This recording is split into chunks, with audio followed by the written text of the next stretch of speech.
Hello, scholars, to conceptual chemistry. Here we learn chemistry from basics to brilliance. This is our third lecture. ये हमारा तीसरा lecture है और इस lecture में हम इलेक्ट्रोकेमिकल सीरीज़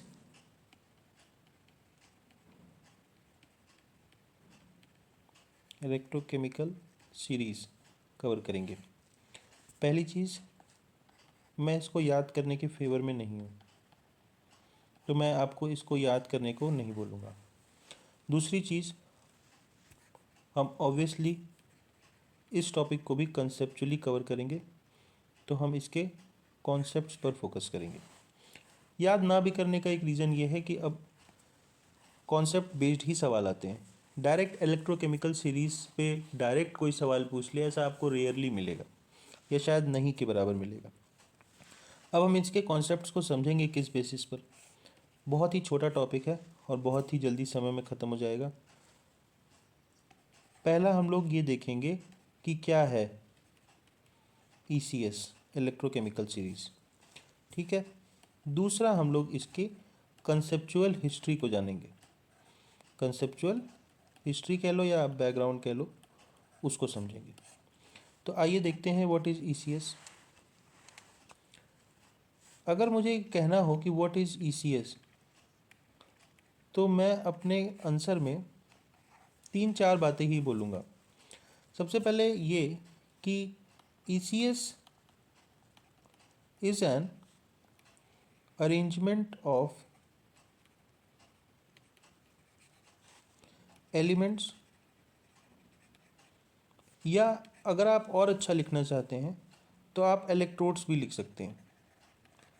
क्यों इलेक्ट्रोड्स मैं कह रहा हूँ? क्योंकि बेसिकली जो हम बात कर रहे हैं वो तो हम कर रहे हैं हाफ सेल्स की। गौर करिएगा इस चीज़ पर।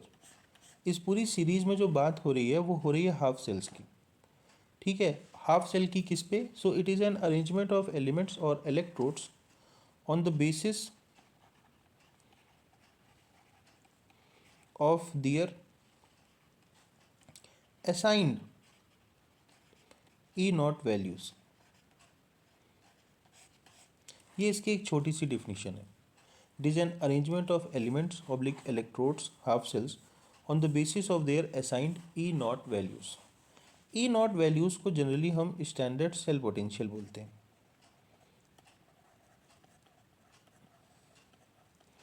लेकिन IUPAC वालों ने कहा नहीं भैया ऐसा अच्छा नहीं लग रहा है, आप इसको स्टैंडर्ड रिडक्शन पोटेंशियल बोलो। कुछ भी स्टैंडर्ड रिडक्शन पोटेंशियल बोल करके उन्होंने कहीं ना कहीं हिंट दे दिया कि भाई आपको रिडक्शन को ज़्यादा प्रायोरिटी देनी है। अरे ऑक्सीडेशन ने ऐसा क्या बिगाड़ा है? खैर ये हमारा मसला नहीं है, IUPAC ने बोल दिया तो बोल दिया। So it is officially known as standard reduction potential. अब दूसरी चीज़, एक बहुत बड़ा खुलासा, all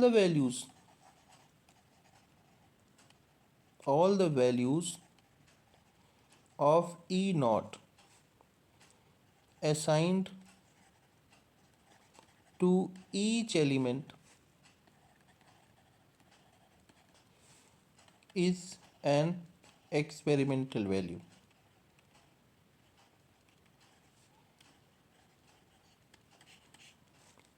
except hydrogen.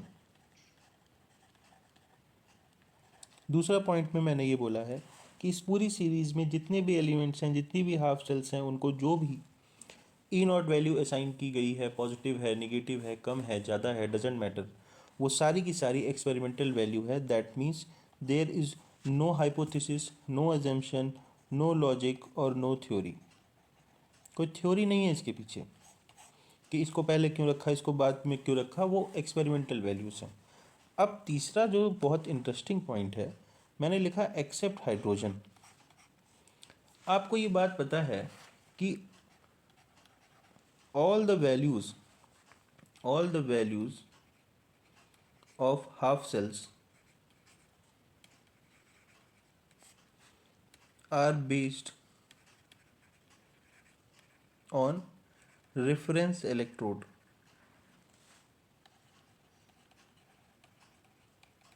that is standard hydrogen electrode, जिसको हम शॉर्ट फॉर्म में शी बोलते हैं, standard hydrogen electrode. Standard hydrogen electrode की जो ई नॉट वैल्यू है वो है 0, और ये एजम्पशन है।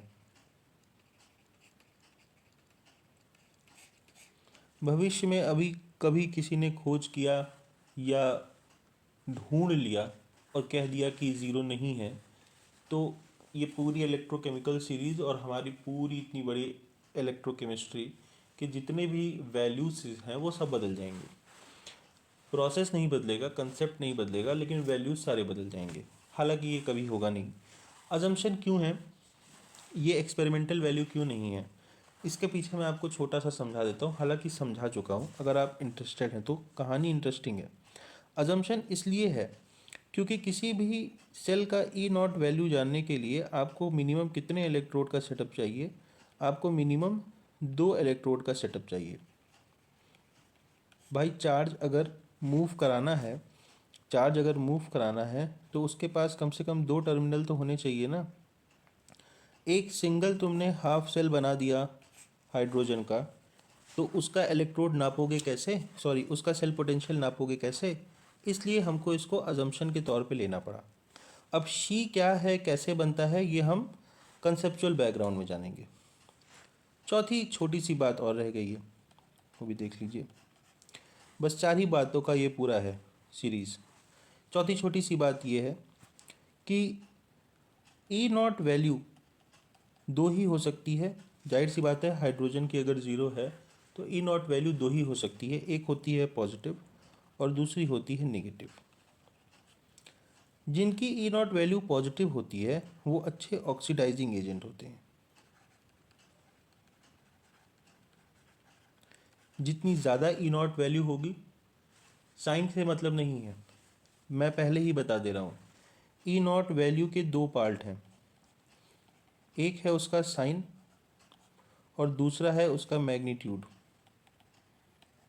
ये मैं गारंटी दे के बोल सकता हूँ।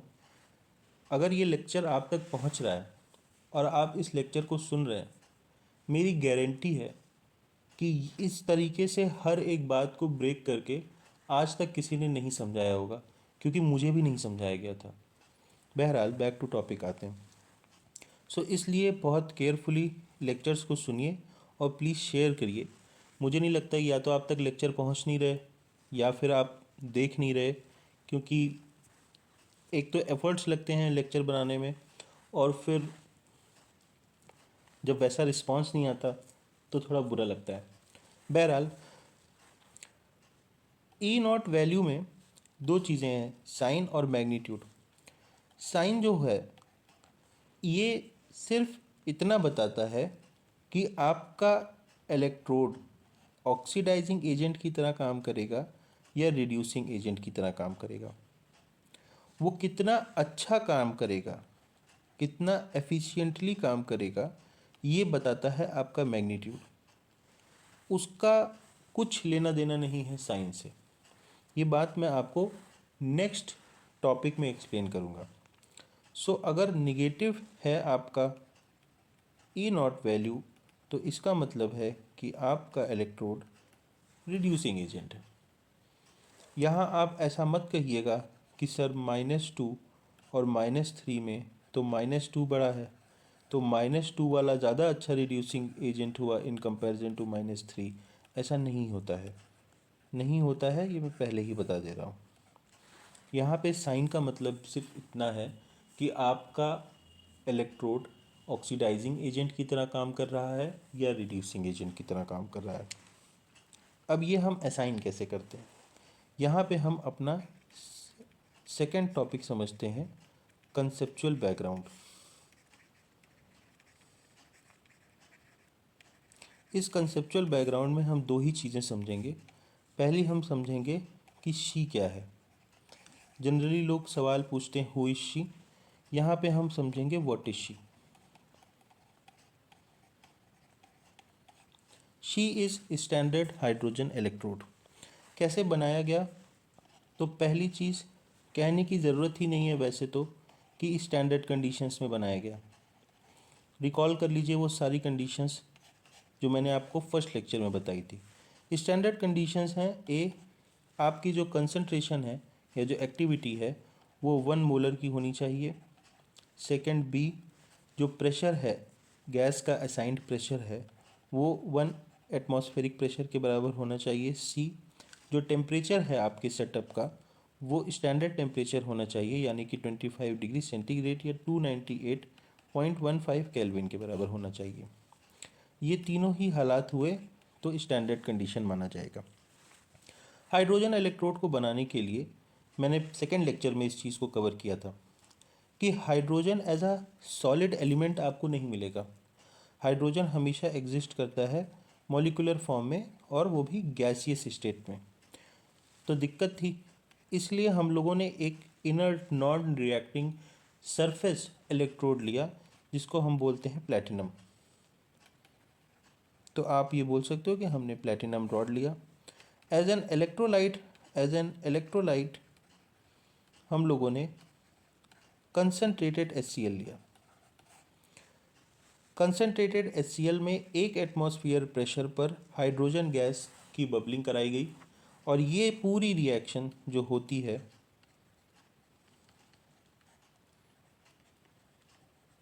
ये होती है प्लैटिनम सरफेस पर। ये होती है प्लैटिनम सरफेस पर। This is standard hydrogen electrode for you. लेकिन इस स्टैंडर्ड हाइड्रोजन इलेक्ट्रोड के होने के साथ में एक समस्या है। समस्या ये है, ये थोड़ा सा इंटरेस्टिंग टॉपिक है, ये है थोड़ा सा एक्स्ट्रा नॉलेज। ये क्या है? ये है थोड़ा सा एक्स्ट्रा नॉलेज। सबसे बड़ी समस्या है handling of she. Standard hydrogen electrode की हैंडलिंग बहुत मुश्किल है, बहुत ही इनकन्वीनियंट है। इसके दो कारण हैं। पहला कारण कि हाईली कंसनट्रेटेड HCl इस्तेमाल किया जाता है, और हाईली कंसनट्रेटेड HCl किसी भी ह्यूमन के लिए बताने की ज़रूरत नहीं है, बहुत ही ज़्यादा डेंजरस होता है। सेकेंडली, इसमें आप यूज़ करते हो प्लैटिनम एलिमेंट का इस्तेमाल करते हो। अगर आपको पता हो तो प्लैटिनम अपने में एक बहुत ही ज़्यादा एक्सपेंसिव एलिमेंट है, और एक्सपेंसिव है तो इतना ज़्यादा यूज़ भी नहीं कर सकते लार्ज स्केल पर। कहीं कहीं यूज़ कर सकते हैं, मगर इतना ज़्यादा या आप ऐसा नहीं बोल सकते ना कि हमको हर ही एक्सपेरिमेंट के लिए, या हम कोई भी एक्सपेरिमेंट लगा रहे हैं, छोटा बड़ा इम्पोर्टेंट नॉन इम्पोर्टेंट, सब में हमको प्लैटिनम इलेक्ट्रोड वाला हाइड्रोजन इलेक्ट्रोड दे दो या हाफ सेल दे दो, नहीं कर सकते। तो इसका एक अल्टरनेटिव बनाया गया। So handling of she was tough. ये कुछ रियलिस्टिक टाइप से नहीं लग रहा। खैर, handling of she was tough, so we found an alternative. Normal practical या एक्सपेरिमेंटल बेसिस के लिए हमने एक अल्टरनेटिव निकाला। हमारा अल्टरनेटिव जो है, उसको पहला अल्टरनेटिव है, उसको हम बोलते हैं सैचुरेटेड कैलोमेल इलेक्ट्रोड, SCE। और जो हमारा दूसरा अल्टरनेटिव है वो है हमारा सिल्वर, जिसमें हम silver chloride as an electrolyte लेते हैं। अब ख़ास बात क्यों है कि हम क्यों लेते हैं इनको? क्योंकि इसमें जो सिल्वर क्लोराइड इलेक्ट्रोड है उसकी वैल्यू 0.199 वोल्ट है, E0 वैल्यू। और जो हमारा SCE सैचुरेटेड कैलोमेल इलेक्ट्रोड, उसकी जो E0 वैल्यू है वो है 0.242 volt. So it is kind of approximately close to zero. और वैसे भी कौन जानता है कि हाइड्रोजन का पोटेंशियल ज़ीरो है कि नहीं है, मानना पड़ा हमें कि ज़ीरो है। So this was something extra for you. Where were we? We were explaining who is she. Sorry, what is she? अब हमारा सेकंड जो कंसेप्चुअल बैकग्राउंड है कि हम ई नॉट की वैल्यू पॉजिटिव और ई नॉट की वैल्यू निगेटिव, ये लेते कैसे हैं? यही यही हम मुझे आपको एक्सप्लेन करना है। और ये जो हम डिसाइड करते हैं ना कि ये ऑक्सीडाइजिंग एजेंट है, रिड्यूसिंग एजेंट है, इनका क्या मतलब होता है, क्या इम्पैक्ट होता है इनका, आइए देखते हैं। मैंने फर्स्ट लेक्चर में जब नस्ट इक्वेशन आपको पढ़ाया था तो उसमें एक ये फॉर्मूला लिखा था और वहाँ मैंने बोला था कि स्टैंडर्ड कंडीशन में किसी भी सेल के पोटेंशियल को नापने के लिए यही फार्मूला यूज़ किया जाता है। नॉन स्टैंडर्ड कंडीशन में हम नस्ट इक्वेशन यूज़ करते हैं। अब आप सपोज करिए, पहली बात आप सपोज मत करिए, पहली चीज़ आप वापस से रिकॉल करिए कि एक इलेक्ट्रोकेमिकल सेल के सेटअप को, एक इलेक्ट्रोकेमिकल सेल के सेटअप में स्टैंडर्ड पैरामीटर्स के हिसाब से लेफ़्ट साइड पर एनोड होता है और राइट साइड पर कैथोड होता है। एनोड में हो रही है ऑक्सीडेशन और कैथोड में हो रही है रिडक्शन। ऑक्सीडेशन मतलब होता है लॉस ऑफ इलेक्ट्रॉन और रिडक्शन मतलब होता है गेन ऑफ इलेक्ट्रॉन। इसका मतलब इस फॉर्मूले के हिसाब से हम रिडक्शन को माइनस कर रहे हैं, किससे? ऑक्सीडेशन से। क्या ऐसा है? ऐसा नहीं है। क्यों नहीं है? आप कह रहे हैं क्या बात कर रहे हैं सर, सामने लिखा है, ऐसा कैसे नहीं है? मैं बताता हूँ ऐसा क्यों नहीं है। देखिए, जब आप कहते हैं oxidation means loss of electron, तो इसका मतलब क्या हुआ कि इसने अपने ऊपर क्या चढ़ा लिया? Positive charge. इसने अपने ऊपर क्या चढ़ा लिया? Positive charge. अब सपोज करिए कि ये जो भी एलिमेंट है या इलेक्ट्रोड है, फॉर सपोज ए है, इसको वापस अपनी नॉर्मल न्यूट्रल कंडीशन में आना है। इसका मतलब इस पॉजिटिव से वापस क्या होना है? ज़ीरो होना है। इस पॉजिटिव से वापस ज़ीरो क्या होना है? ज़ीरो होना है। तो इसको क्या करना पड़ेगा? गेन ऑफ इलेक्ट्रॉन करना पड़ेगा। गेन ऑफ इलेक्ट्रॉन को क्या बोलते हैं? रिडक्शन। एक हिस्सा अभी समझते जाइए, सुनते जाइए। अब यहाँ से जो इलेक्ट्रॉन लॉस हुआ, यहाँ से जो इलेक्ट्रॉन लॉस हुआ, ये किसको जाएगा? ये बी को जाएगा। फॉर सपोज एक दूसरा एलिमेंट है या इलेक्ट्रोड है हमारा बी। बी क्या करेगा? बी करेगा गेन ऑफ इलेक्ट्रॉन। बी क्या करेगा? Gain of electron. Gain of electron को क्या बोलते हैं? रिडक्शन। गेन ऑफ इलेक्ट्रॉन करते ही ये कैसा हो जाएगा? ये निगेटिव से न्यूट्रल हो जाएगा, जीरो हो जाएगा। निगेटिव से न्यूट्रल होने में अगर मान लीजिए इसको वापस जाना है अपनी नेटिव कंडीशन में, वापस से निगेटिव होना है, तो इसको क्या करना पड़ेगा? इसको करना पड़ेगा लॉस ऑफ इलेक्ट्रॉन। और लॉस ऑफ इलेक्ट्रॉन को हम क्या बोलते हैं? ऑक्सीडेशन।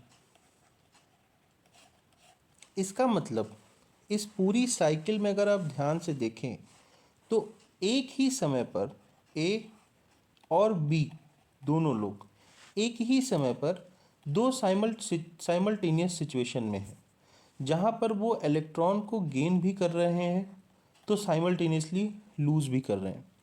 और यही सेम काम बी के लिए भी है कि वो गेन भी कर रहा है तो साइमल्टेनियस उसको लूज़ भी करना पड़ेगा।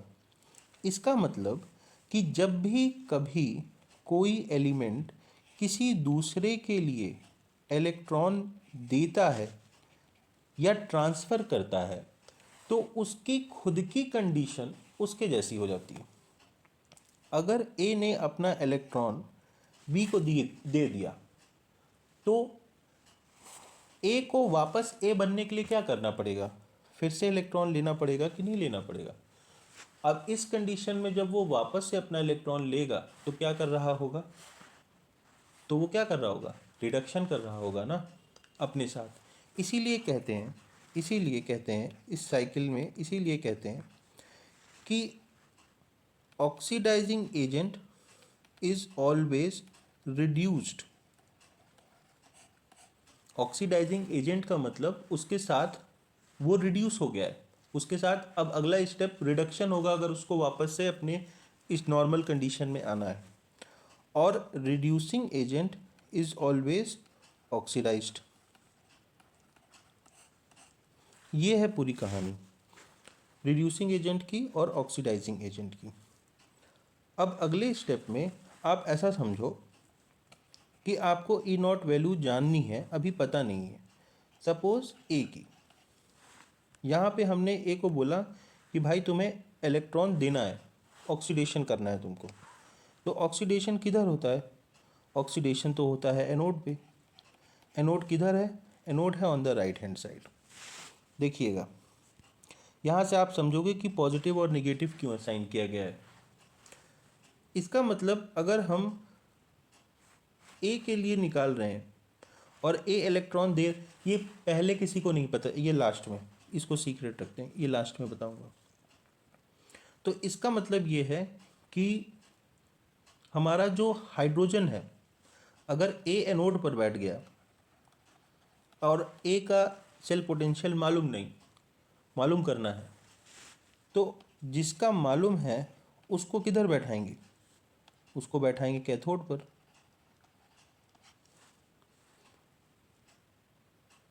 ये मैं आपको लास्ट में रिवील करूंगा कि ये जो हम एनोड और कैथोड बता रहे हैं, ये हम जान करके नहीं बैठाते, लास्ट में बताऊंगा।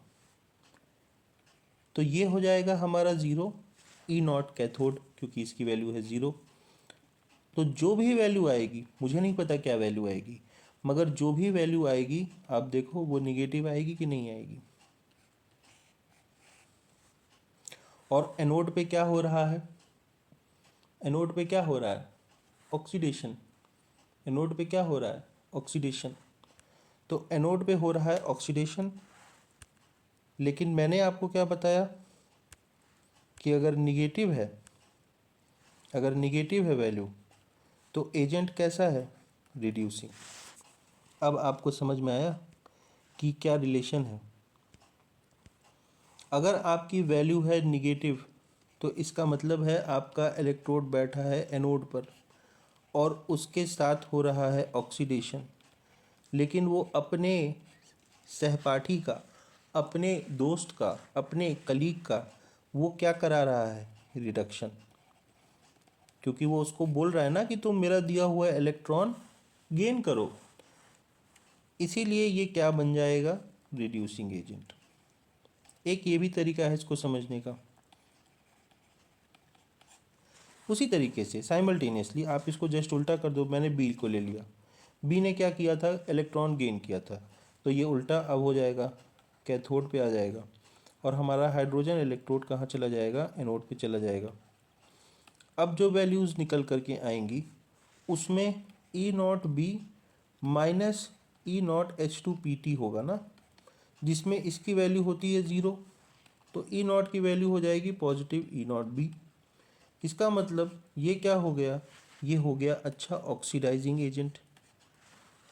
ये हो गया अच्छा, क्यों? क्योंकि ये अपने कलीग इलेक्ट्रोड को ये इलेक्ट्रॉन ले लेगा उससे, ये उससे इलेक्ट्रॉन ले लेगा, उसका कराएगा ऑक्सीडेशन, तो ये उसका ऑक्सीडाइजिंग एजेंट हो गया। अब जो मैं आपको बात बताने वाला था वो ये कि before the experiment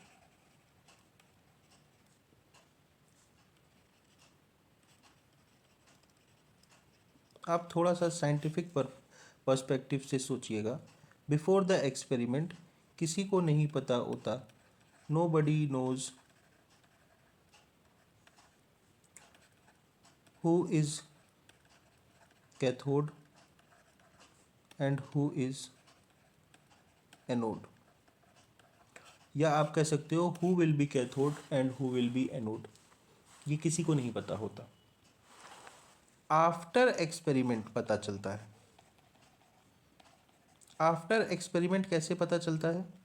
after experiment ऐसे पता चलता है कि अगर आपके इलेक्ट्रोड ने, अगर आपके इलेक्ट्रोड ने लॉस ऑफ मास किया है, लॉस ऑफ मास किया है, तो that means it has gone through cathode, hence acting as anode. अगर आपके इलेक्ट्रोड पर डिसोल्यूशन हुआ है, डिसोल्यूशन हुआ है, then it has acted as cathode and present at anode. And if after experiment your electrode has gained weight, your electrode has gained mass, then it has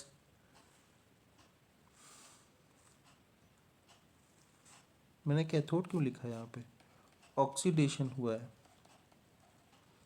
और वो anode पे present है। And if है it has gained मास, तो उसके साथ हुआ है रिडक्शन और वो कैथोड पे प्रेजेंट है। इसका मतलब ये है कि पूरी की पूरी इलेक्ट्रोकेमिस्ट्री की जो बेस है वो एक्सपेरिमेंटल है।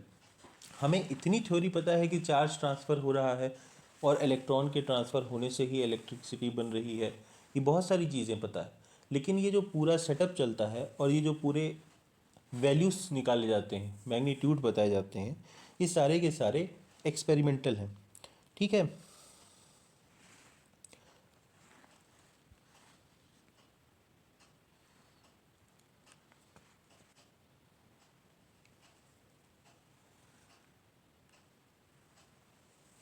तो इसी के साथ हम लोगों का लेक्चर ख़त्म होता है। छोटा सा लेक्चर था, प्यारा सा कंसेप्चुअल लेक्चर था, इम्पॉर्टेंट था ये दो, लेकिन हाँ इससे डायरेक्ट सवाल नहीं आते। और आपको इसको फिर से मैं बोल रहा हूँ, सीरीज़ याद करने की ज़रूरत नहीं है। जो मैंने कंसेप्ट बताए इस लेक्चर में उनको ज़रूर याद रखिएगा। फिर एट द लास्ट, अगर आपको ये लेक्चर अच्छा लगा तो प्लीज़ लाइक करिएगा और शेयर करिएगा अपने फ्रेंड्स के बीच में जिन्हें इसकी ज़रूरत है। टिल देन आप सेल्फ स्टडी करते रहिए, अपनी नॉलेज को बढ़ाते रहिए।